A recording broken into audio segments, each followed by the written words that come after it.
welcome to your weekly podcast here on Four Lads Had a Dream. My name is Andrew, and I'm joined this week by three of my very favourite podders, Stevie, Kenny and Shona. Stevie, let's get right into it. We've got plenty of news to cover. We had a video released on RTV featuring the manager talking about the squads and basically where things are. He made note of Nico Raskin, said that he's going to be out injured for 5 to 6 weeks, which is obviously unfortunate, but I think probably roughly what we were expecting given the pictures of him leaving the stadium. So we come into this friendly, I think hopefully looking for an improved performance on what we saw against Ajax. And given that I'm going to be in there in person, I'd really like to see an improved performance as well. But what do you think we're going to see from Rangers in terms of team lineup here? Well, what he said about Nico Raskin is that, and this is what we expected last week as well, that I expected it to be worse, but it's still a bad injury at a really bad time. I heard it was 6 weeks, and to be honest, I was slightly relieved. There was a suggestion, as I said, that it was a really bad one when he came off the pitch last weekend, and in a friendly, you certainly don't want that. And it's such a big season for him that you really don't want it. So 6 weeks is a bit of a disaster because it probably takes him up to the end of August. It's going to be interesting to see who's ready first, Nico or the stadium. But we'll get to that. 6 weeks, Andrew, isn't great, but it is what it is. There was a lot of discussion today regarding a rumour around Hamza Egaman being injured for 4 months as well, which we all woke up to and thought, Christ, where's that came from?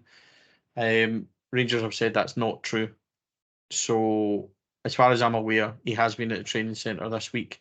Whether or not he's ready to properly be trained, he did have an injury, so whether or not he's actually ready to be training or he's going to be involved tomorrow, I'm not sure. They didn't really elaborate other than say that this discussion or rumour of a new injury for 4 months, etc. is out. There's been a lot of joke replies on X and things saying it'll probably be 3 months and 3 weeks kind of thing. I really hope it's not that either. So, Raskin, Egaman, hopefully the club is hopefully that information is completely correct. But Raskin, 6 weeks isn't great, folks. Kenny, it's not great at time, is it? So, but it's better than what we all thought. I think on the group chat last week, we all kind of were hearing that this one looks a bit of a bad one. 6 weeks isn't great, but better than what we thought. It's just disappointing at this time, in pre-season. I feel sorry for the boy himself because if I remember right, this is maybe the third pre-season in a row he's not had the greatest at times. I know that when he was over in Belgium, I think he had a struggle with pre-season, and then he was away at the under-21 European Championships. Was it last season when he first came here? When he first arrived. So he's not had his troubles to seek with in terms of pre-season. And we all know how important that is. For any player, to get the work done in pre-season. So, he'll be sitting a wee bit behind everybody else when he gets back because he'll still have a lot of pre-season still to do. So that's disappointing for him more than anything else. Disappointing for us because I was hoping for big things for him. Actually expected Raskin to kick on a little bit under Clement this season. I really did. And he's just going to be held back for a month or two. So that's disappointing. But look, it could be worse, as you say. We were all hearing last weekend that it could be quite a long time. So, count your lucky stars in that sense. And it's not a typical Rangers injury here. It was a bad tackle. It wasn't a good tackle at all. So, in a strange way, you feel a little bit fortunate that it is only the 5-6 weeks. So let's hope he comes back and it's all smooth from there on in. As for Egaman, he's already, Clement's already told us he's not going to be ready to start for us right away. So, the rumour that we heard today, I'm just echoing what you've said and what everybody else is going to say. I think it's just that Rangers nightmare, isn't it? That you sign a player and he's out for 4 months, and you've not even seen him yet. So, hopefully that is just rubbish that you hear, obviously. But yeah, I just feel pretty much the same as yourself, Stevie. It's just disappointing for Raskin, and we'll see with Igaman when he comes in. So, yeah. Shona, I mean, from your perspective, what else do you think we're looking at in terms of the team? Broadly speaking, the squad's not exactly shifted a great deal since the last friendly, but would you expect to see a kind of similar lineup to what we had against Ajax, with obviously one notable exception, or do you think the manager will use it as an opportunity for a few more changes? I think the disappointing from the fans at the moment is the lack of attackers up front. I think if you've got Ignaman that's obviously not ready to start, or lack of fitness, you've got Danilo in probably exactly the same position where he's only going to get some minutes. The only other fit striker you've got is Dessers, who is obviously, we don't know what's happening with him. There seems to be maybe possibly bids coming in for him. Is he going to stay? Is he going to leave? So I think that may be a slight concern for Rangers at this moment in time, or especially Rangers fans looking at what we've got attacking wise up front. You've obviously got Cortez, who at the moment needs minutes, needs to be managed properly as well within his game. So your kind of forward line at the moment is probably Ross McCausland, Scott Wright, and probably obviously Dessers. So I think that's a wee bit of a concern for the likes of the Rangers fans. I think what we'd want to see is maybe the likes of maybe Lovelace or somebody like that comes in a wee bit of freshness. I think, like Kenny just said there, obviously about the Raskin injury, I think it's really tough on the boy, because I think every time that Raskin does hit form, he then ends up with an injury, and he seems to struggle to get back into the team after an injury. It seems to really struggle getting back up to fitness. So like maybe that's the reason why we're looking at Juan Jordan. Like, he looks like the ideal number 6 that we could have in that position. And then obviously we've got the links with Tav at this moment in time. So does that mean that Sterling's going to be playing it right back, who then goes into midfield? So I think the players that you probably want to see, I think, are probably some of the new guys like Enciala, Yefte, Barron, Kelly, Cortez. Obviously Cortez was here last season, but we want to probably see them getting a little bit more minutes against Man United this week. And obviously I want to see a bit more where it's going to be a bit more competitive. I think Man United are going to come here with a pretty decent team. They've just signed Zirkzee from Bologna for a decent amount of money, and then they've obviously just signed that is 18 or 19-year-old boy, Yoro. So you wonder if they'll get a start. I think they've obviously in for a number of other players. So I think Man United will be spending a lot of money this summer. And then obviously they've got the likes of maybe McTominay coming back in. I think Casemiro, Rashford all played last week as well. I think Johnny Evans was another one. You've got Anana, who's obviously training as well. So I think Man United are going to come here with a pretty decent team. I think it's a sellout as well, so it's going to be a good crowd. So what am I expecting is a different thing, but I think from the team point of view, I think what you're wanting to find is guys that are probably going to be starting for next season. And obviously we want to see the likes of McCausland, all these kind of type of players, Barron, NCL and Yefte come in, and hopefully we won't see the likes of Golson, and we won't see the likes of Wright, we won't see the likes of Lammers, and we won't see the likes of Hadji and Cantwell, but you just never know. So I think it will be probably quite a similar team against Ajax, I'm afraid. I think that's not going to appease the fans, so we just need to wait and see. But I don't know what you guys predict the lineups would be, but I think for me, you would probably want to see a couple of the new guys come in, because I think that's been the frustration amongst the Rangers fans from the last team that played Ajax, because it was just basically the same team that was there last year, and I think a lot of fans are looking for a little bit more. So we'll just need to wait and see what happens tomorrow when those lineups get announced. But I think that's why we've been linked with a few midfielders recently. I think we definitely need a number 6 in there. But the problem for me is probably looking at that attack in front. I think that looks like a wee bit weak at this moment in time. Andrew, what I would say is the manager also said tonight in RTV that the majority of the players that start tomorrow will get 75 minutes. So I think you're building up fitness. And those on the bench then will get that wee bit, but they'll start against Birmingham. So I think you're maybe looking at, if we look at goalkeeper-wise, Liam Kelly maybe starts against Birmingham, I would say.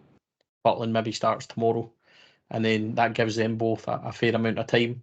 And, I wouldn't be surprised to see Enciala start. I think you're looking at Davies, Suter, Davies, Goldson tomorrow, Suter, Goldson, maybe something, and then the other one kind of goes with Enciala during the week. So it's going to be interesting. Is Goldson going to be here for much longer? We don't know. Rumours surrounding him in Birmingham just continue, don't they? So Tavernier, I don't think we'll see Tav tomorrow. I think it would be really sad if we don't see Tav again, but we'll come to that and that discussion point. But Shona talking about team wise and stuff like that. I'm not. Do you know what? I'm not really fixated on who plays and who starts. I would just like to see, like the manager talked about, he saw good things against Liège, and then it was a bit better against Ajax. Now he's looking for that bit better against Man United tomorrow, and that's all I'm looking for. Don't get disgraced in your performance in any way, because last season, Kenny said a couple of weeks ago, and I kind of agree with him where he's talking about dead rubbers and it's just for fitness, and I understand that, but last season we saw the writing on the wall in pre-season pretty quickly because of the performance levels of the team. And by the time we got to that Kilmarnock away game, we all know how that panned out, and it was just a continuation of Olympiacos at home and that German game where we were 2-0 down at half time and we're going, they don't even look like they know each other. So we need to see a progression level in performance and kind of style. I think that's what I'm looking overall for. Like Shona said, it'd be nice to see Yefty Wintip from the start. It'd be nice to see Barron, nice to see more of Cortez, that kind of thing. But I don't think there's massive options. Obviously, we'll come to the transfer stuff in a bit, but that's all, Kenny. Like, just looking for a continuation, aren't we, of performance? Yeah, it's going to be a real tough test for us tomorrow. They're a good side, and they've got very, very decent players, and they'll bring a decent side up, as Shona said, and they've got bags of pace to move the ball early, so it will be a proper test for us. And I agree with Shona as well about we're a bit powder puff up front for a team like that, to be honest, at the moment. So the quicker we get movement on that, the better. But the thing about it is, I agree with you. See, in terms of last season, the pre-season, what I mean when I say I don't really care, I'm not interested in results. As long as you can see progress, kind of game on game, and you can see the fitness coming, and you can see patterns of play and what the manager's trying to do, and you can see it getting implemented, then I don't really care if we win or lose pre-season games. You don't get points or prizes for these things. So, it's a good test. It's probably the toughest test we're going to have tomorrow in pre-season, because they are a very decent side. But it will be an interesting game to watch because, again, for me, just looking at it, or from a broader perspective, I don't expect Rangers to have huge amounts of the ball tomorrow. They'll keep the ball really well, so it'll be good to see how we are shape-wise. Mm-hmm. That's what I'm kind of looking, actually really looking to that in terms of, it's only 3 weeks away, the European tie, and I think it's away from home first, isn't it? If I remember right, the way the draw goes. Mm-hmm. So we'll have a tough tie 2.5, 3 weeks away, away from home, where you don't expect to have a lot of the ball. So in that sense, it'll be quite interesting to see what he does. And I do think, with what Stevie said there about, most players getting 75 minutes. Again, I think as it stands at this minute in time, in terms of the way the squad is, you'll probably find this being quite close to your starting 11 tomorrow, I think, is kind of my guess on it. But apart from that, it's an exciting game. Sadly, I'm not going. I'm having to work and I'm busy, but I'll watch it on my laptop, so I'll keep in touch with it. But disappointed not to be going now, because I wasn't bothered at all until about an hour ago, and then I thought, could have went to that, But there you go. You never know, Kenny. You never know. Shona, I mean, as the boys have said, we do expect it to be a tough test, obviously. I think from what the manager had said, he was looking for these to try and pick hard tests. He wasn't looking for, teams who were going to run rampant and score 5 goals against and just cruise through these games. So I think we are certainly going to get that against Man U. But yeah, I mean, for you, is it, as Kenny says, we're just looking for a signs of performance, or are we open for a win here? I think, like Kenny says, I think it's more to do with fitness and setting up good stage, trying to find out what Clement wants his first team to be. But I think what it does do, it sets you in good way for going into those European qualifiers, because what happens if you do come up against a team that is going to have quite a lot of ball possession? So it's what you do without the ball. I think that's what he'll be looking at tomorrow. How do we work defensively when we are under pressure against maybe some bigger teams? If we end up in the Champions League, how do we manage to tactically come up against these kind of teams, because like you said, they do have a lot of pace. Obviously, you've got Diallo, who we had, who didn't obviously do too well with us, but has seemed to have obviously really kicked on. You've got Rashford, who's obviously got a lot of pace. Maybe, I don't know if the likes of Garnacho is back, but you've got these kind of guys that are obviously up front, and then obviously you've got the guys in midfield. I think they've got a really solid midfield. I think they're bringing in more midfielders as well. I think they're looking at a guy, is it from PSG as well? So no, it's a really, really tough test. But I think what Clermont will want to see is, what do we do when we're under pressure, and what we do when we don't have the ball, and what we do if we do manage to get the ball in those attacking areas. Can we do something with it? But I think, like I've been saying for a while, look at him with his dog back. Look, just try to distract me once again. Always does this, doesn't he? When I'm talking, look at him. But no, like I think it will be a tough test tomorrow, like you said, and I think Clermont will try and look towards his first team. That's why I says I don't know if the likes of like players who Clermont maybe wants out the door at this moment in time, I wonder if they won't start tomorrow. They might be on the bench. But obviously a lot of these players we need to obviously try and get off the book, so we have to give them some sort of minutes as well. So but yeah, look, I'm really looking forward to the game. Obviously me and Stevie will be covering it as well in the media, so we'll be doing hopefully, or maybe we might be doing a wee vlog. We'll wait and see what will happen during the game. But no, I'm really looking forward to it, and I think it will be a really, really good test, especially getting into like the likes of Kenny says, these kind of European Champions League qualifiers where you're going to be up against tough teams. So let's see what we do when we don't have the ball, and see if we can manage to capitalise on that. But yeah, I'm looking forward to it, and I hope we do win. So I'm always going to say that because it's Rangers. So yeah, I'm looking forward to it. Of course. Absolutely. I would just like to point out that Ali just wanted to say that she thought Rangers would win tomorrow. That was it. So apologies for the on-screen appearance. That's quite right, Stevie. I'm sure the audience will be quite forgiving about that. It'll be all right. Listen, let's talk about the other big news that's been coming out of Rangers this week. James Tavernier, by all accounts, subject to a bid from Trabzonspor. We don't know the exact fee. I don't think that's been officially confirmed anywhere. Reports in Turkish media suggest that it was for 2 years with the option of a third. Apparently, we're at the stage where we're down to negotiating over the fee, as Tav has apparently agreed personal terms, and the clubs are allegedly £1 million apart, or €1 million apart in terms of their valuation of the player. But Stevie, I mean, it's been subject of quite a few of our pods, or at least it's been a topic of conversation for quite a few of our pods. But it does seem like this is certainly looking legitimate in terms of Tav finally leaving the club. I think it's definitely legitimate. I think when you see the kind of people that's talking about it and tweeting about it, Sky Sports, Fabrizio Romano, and that, then that it's a bit more than rumour, isn't it? So they've also reported tonight the Rangers have turned that bid down, and Trabzonspor are going to come back to the table. So I think they'll get there. I would be looking in the region of, considering that James Tavernier's 32, birthday next, he's 33, I would be looking for in the region of £4 to £5 million. And I think if we get that, that's a fantastic deal for the club, considering that it's probably at the right time. And I think, Andrew, look, I've been quite vocal about this, and I think that there's a number of players that Rangers need to move on. James Tavernier wouldn't be my first choice, but he would be on the list of people that I think that it's maybe best time to cash in on. Now, Tav's stats are absolutely incredible, but I've seen a huge decline in his performance level. The last 6 months of the season, I thought, were difficult at times to watch.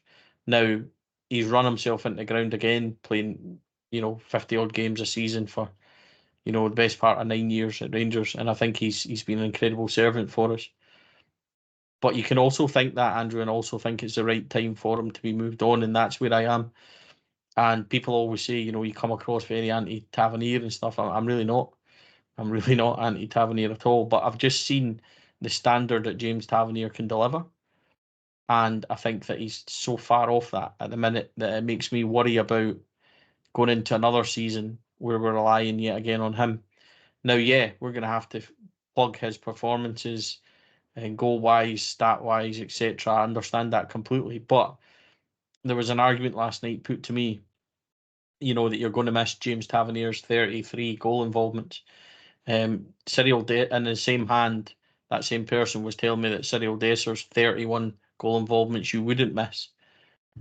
So, where's the, we all look at, it's the eye test, isn't it? You look at Cyril Dessers and people have made up their mind regardless of what he does.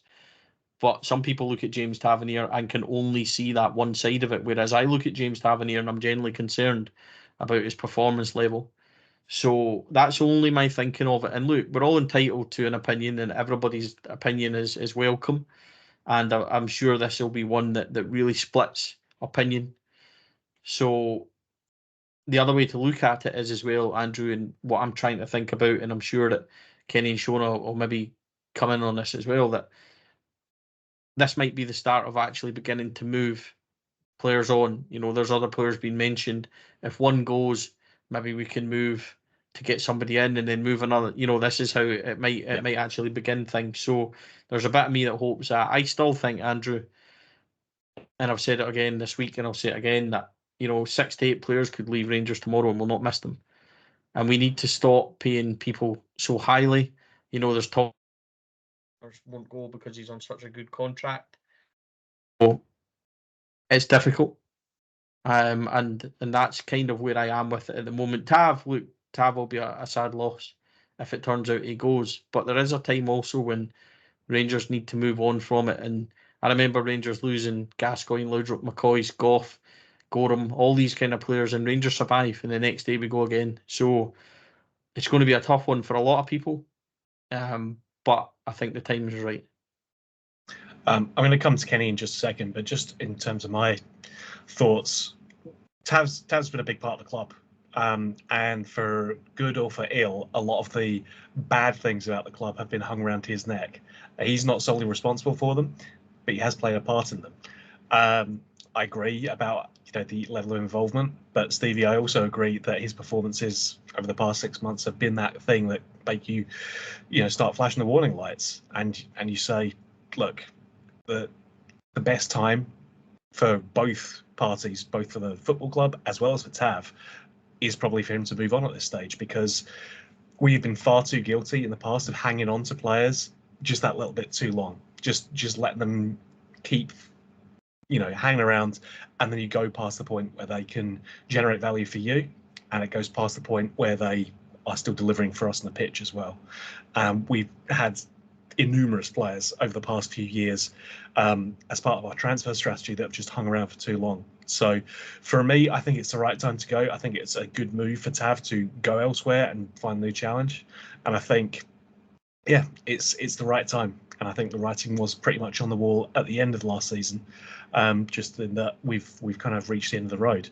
But he will go with my best wishes, because for good or for ill, he's still been, someone who's been a top goal scorer, who's been a player's player, and has, done some good things for Rangers. I know that there have been some bad things as well, but that's me. I like to look on the bright side because I'm weird like that. But Kenny, I'll come to you, mate. In terms of the Tav situation, where do you stand? Yeah, it's time for him to go. I mean, look, for me personally, and this is just a personal opinion on it, with James Tavernier, that he's been there 9 years, and over the last couple of years in particular, there's been a serious over-reliance from other players in the team on him. It's almost like there's a number of them have shirked a lot of responsibility. When the going gets tough, when the hits the fan, it's almost like give it to him and let him do something with it. And there's been a number of players over the last couple of years in particular that have done that. Now, my personal opinion on James Tavernier, I've said it before, that I genuinely, personally believe that he merits his place in the Hall of Fame. I think his personal contribution to Rangers does merit that. Now, we can argue about trophies won and whether he should be there, be in the Hall of Fame when he's still playing. These things are all open to debate. I understand that. But for me, from where we were when he turned up to where we, to get to the league title, to get to Europe at league final and stuff like that, to take that journey with our club, I think he merits that. But I thought that you guys are saying the last 6 months. I actually think the last couple of years there's been a real noticeable drop off in performance. I think the last 6 months for me, more than anything else, it was a physical drop off that you've really seen. I think he's lost a yard. I didn't think he looked as strong upper body wise. I thought it was too easy, to be shaken off the ball, at times as well. So he's one of those guys that I just feel, and again, I'm going to talk like an old man here. I'm old school, but I just feel there's just a little bit too much sentimentality about the Rangers support, about certain things at the minute. And that's just a personal opinion. I just feel that there is. I think we worry too much about what's going to happen. How are we going to replace Rangers? We'll move on. The simple fact is that when you are relying on your right back to be your top goal scorer every single year, the issue needs addressed, and it hasn't been addressed for the last 2 seasons. And it's taken Philippe Clement to come in and back these players to the hilt when they first arrived, and then realise, actually, I can see what the fans are all talking about when it comes to the just the failings in this squad in general and in individuals, and the repetitive of the mistakes and stuff like that. So that's not me talking about Tavernier, that's me talking about the team in general. But for me, he will go. He is the one player in this squad, for me, put it that way, that would be welcomed back with open arms at Ibrox. If he does leave, he will be the most highly regarded of these players, and rightly so. He deserves it. And as I say, good luck to him, and I hope if he does go, he goes with my very best wishes. Shona? Yeah, I agree with Kenny there. Like, I think it is time for Tavernier to leave, especially if you're going to get the likes of £4 or £5 million for him. I think we only paid £200,000 for him for Wigan. So at that age, what you're going to get back from it, I think it's a great offer, and I think it's right for Tav to leave. Will I miss Tav? I think I will. I think, but we have been over reliant on him in many, many seasons with the amount of goals that he's scored, especially from penalties and especially from free kicks. You can't tell me that your strikers are out there, and I think it slightly hinders some of the other guys that are in that team, because obviously they must want to take a free kick, they must want to take a penalty. And I said this before, I think if Dessert had taken the penalties last season, I think he would have had even more goals. So, look, it's one of those ones that I think sometimes it can kind of hinder, but also as well, it's just over-reliance, because we're always, when every time we get something outside the box or every time we get a penalty, we're obviously looking for Tavernier to step up. But look, I think you can't deny what he's done at this football club in the last 9 years. I know maybe people will turn back and say, right, okay, well, he never won enough trophies. I think the credit is got, you've got to give credit where credit's due. I think you don't get nominated Player of the Year on year by your own peers. I think last year it was Jack Butland, but year on year, I think he's been in the Team of the Year for 6 seasons in a row. I think he's been in the European Team of the Year when we went to the Europa League final. He's obviously been European top goal scorer. He's in the Hall of Fame.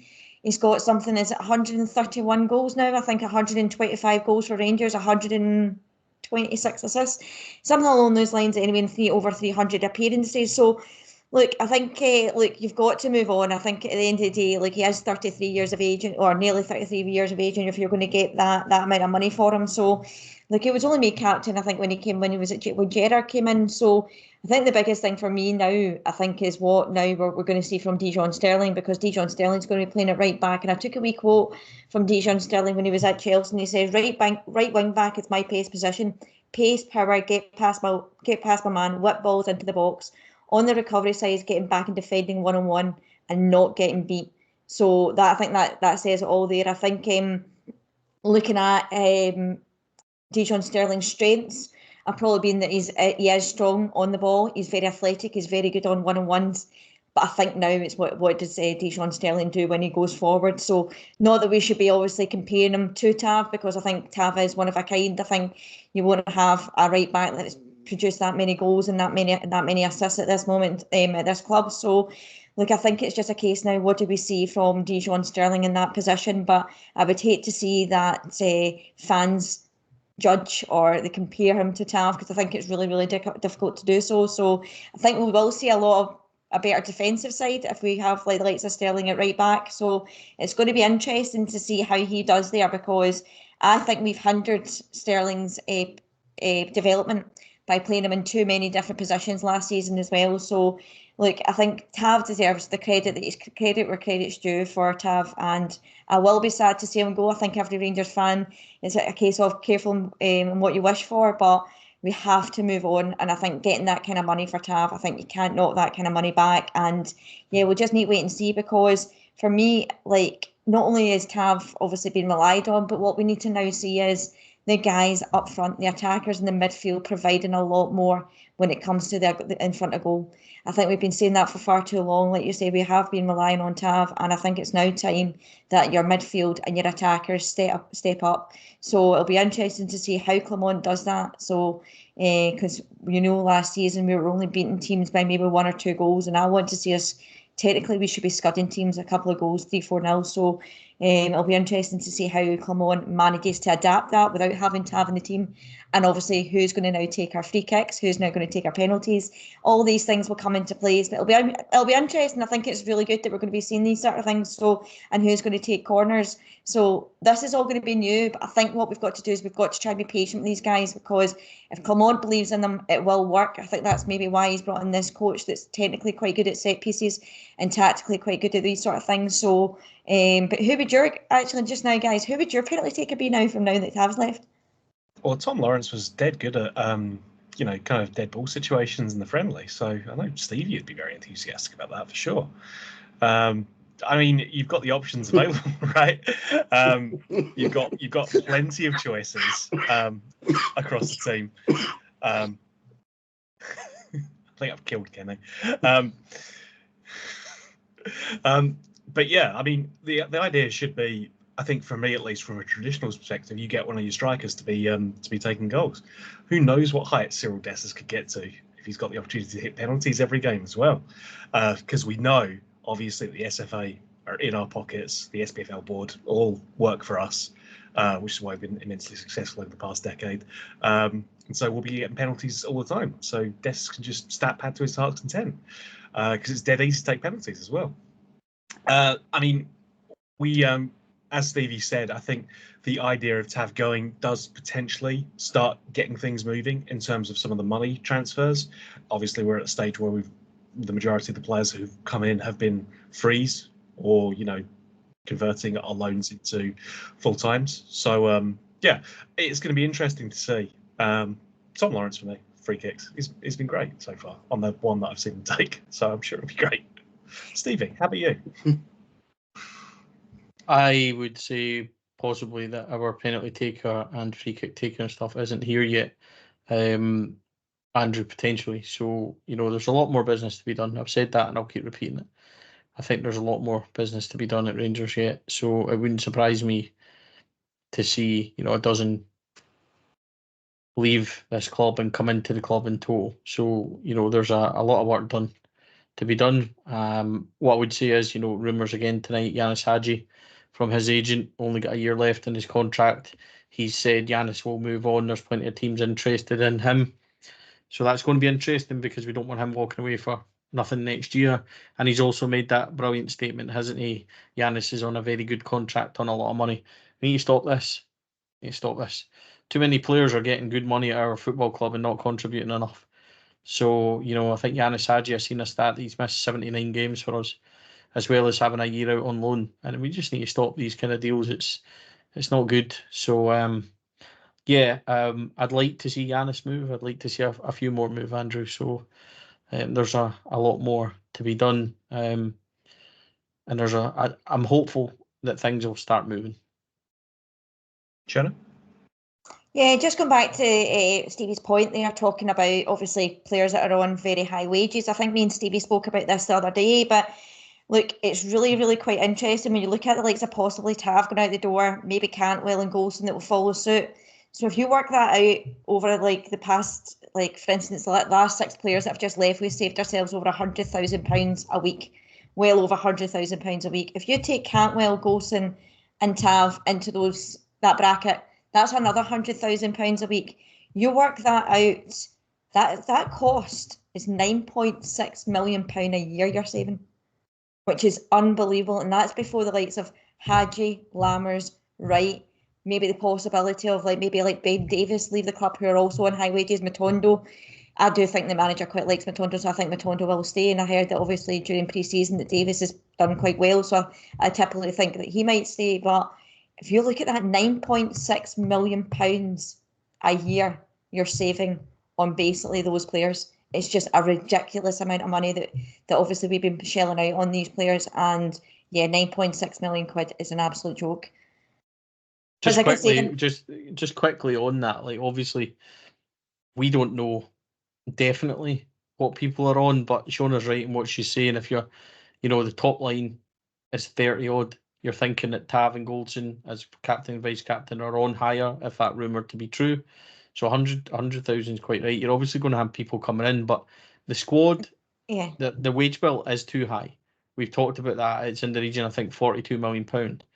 So I know Kenny's want to come in here, but briefly, that's what I wanted to say, Andrew, that we also need to restructure the first team because of quality, but we also need to restructure it in terms of, layout and wages and that. You can't have a squad of 31 players and 25 of them are all on 30 grand a week. There's no then drive for those people to push. There's no drive for them to get into the first team. You need to have a structure. Your first team guy is the highest. Your reserve guy then is pushing him on and wanting to get in the team because he wants his playing bonuses and all that kind of stuff. Then you have a youngster pushing them. That's how it should be. And yeah, look, it's very Football Manager. I get it. It's very easy for me to sit here and say it, having won 23 out of 23 leagues with Rangers currently in my game. But, some of us are just Football Manager experts. But no, generally, without, I'm just saying that wage-wise, I think that's where Shona's getting her numbers for. And just to kind of back up what she's saying, it is arguably realistic numbers compared to what we are paying out. I totally agree with that. And I actually think if you're being really brutally honest about it, our wage bill's probably about £10 million too high for the turnover that we have. We want it to be less and a lot less. So it's been allowed to accumulate over the years. But what I was wanting to say is, to talk about what Shona and Stevie were both saying, Shona asking who's going to take the penalties and the free kicks, and Stevie saying perhaps they're not here yet. We're going to end up with a new core group by the looks of things here, and for me, with a lot of new players hopefully coming in, this is what excites me about, when you get a new team to sit and watch. It's watching boys, grow in a team and start to realise that I can be the guy that's taking the responsibility in this team. You might find that although you have a Jack Butland and a whoever in the core group, that it's a couple of these younger lads that are coming in that are actually you're going to find they're going to be really taking a lot of the onus on this team. I'm not saying they will, I'm just saying that it will be interesting to see how that kind of works over the next few months, because let's not kid on about it. We all are desperate to watch a different type of Rangers now, aren't we? We've watched this team just a little bit too long. So, yeah, that was all I was kind of want to say, Andrew. It was just that it will be interesting to see where Clement takes this from here, with such an icon leaving if he does get that move to Trabzonspor. So that was all I was kind of going to say. No, I think that's right, Kenny. And I mean, yeah, we'll hopefully see a little taste of that future team tomorrow as we record. So we will have matchday coverage from Murrayfield in one form or another from the lovely Stevie and the even more lovely Shona. But we will have a number of other pods coming out over this weekend. We have obviously had an interview that Stevie did with the fan advisory boards, which has been, I think, quite well received. I would strongly encourage folks to check that out because it does a really good job of showing why these guys wanted to get involved in the fan advisory board and talking about their relationship with the Rangers and how that's gone so far.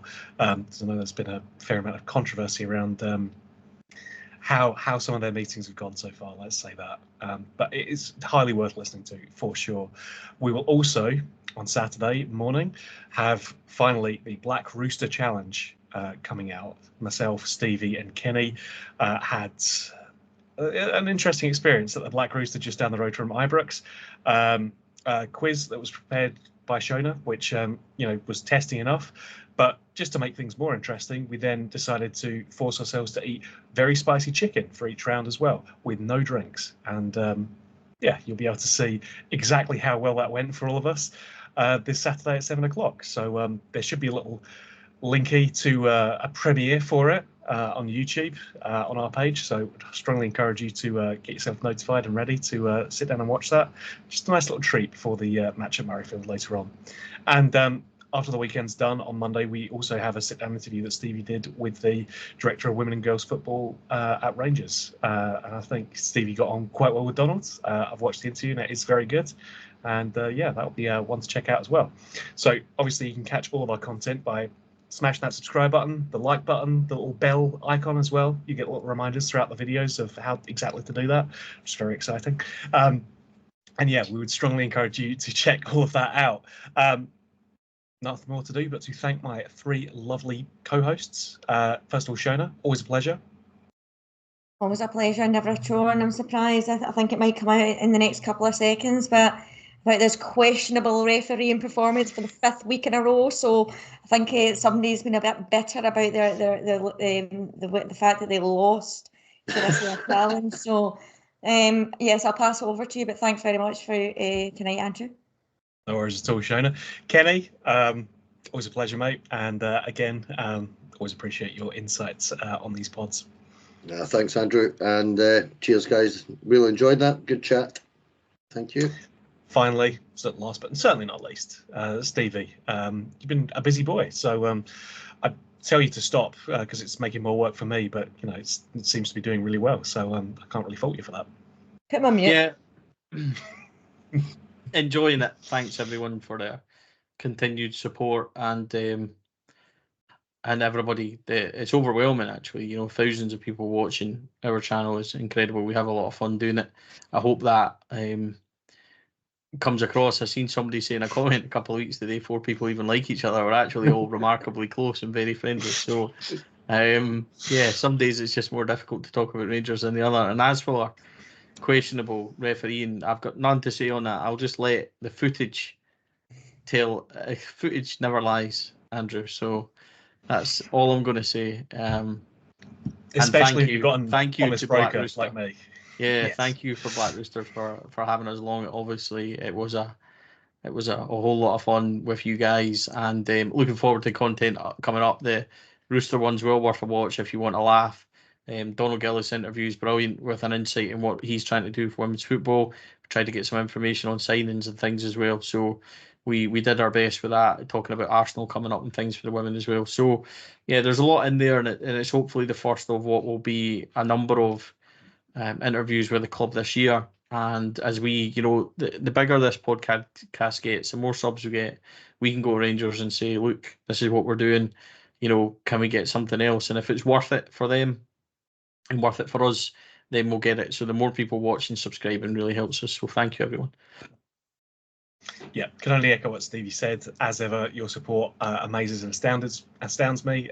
It's weird, quite frankly, seeing how rapidly this has grown, but it's very gratifying as well. So thank you all. That's it. Until we talk to you again. Bye for now.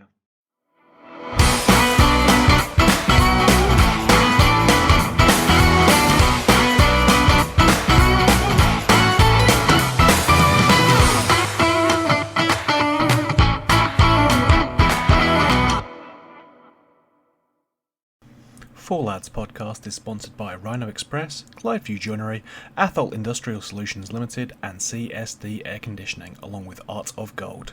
Thank you for listening or watching the podcast. We hope you enjoyed the show.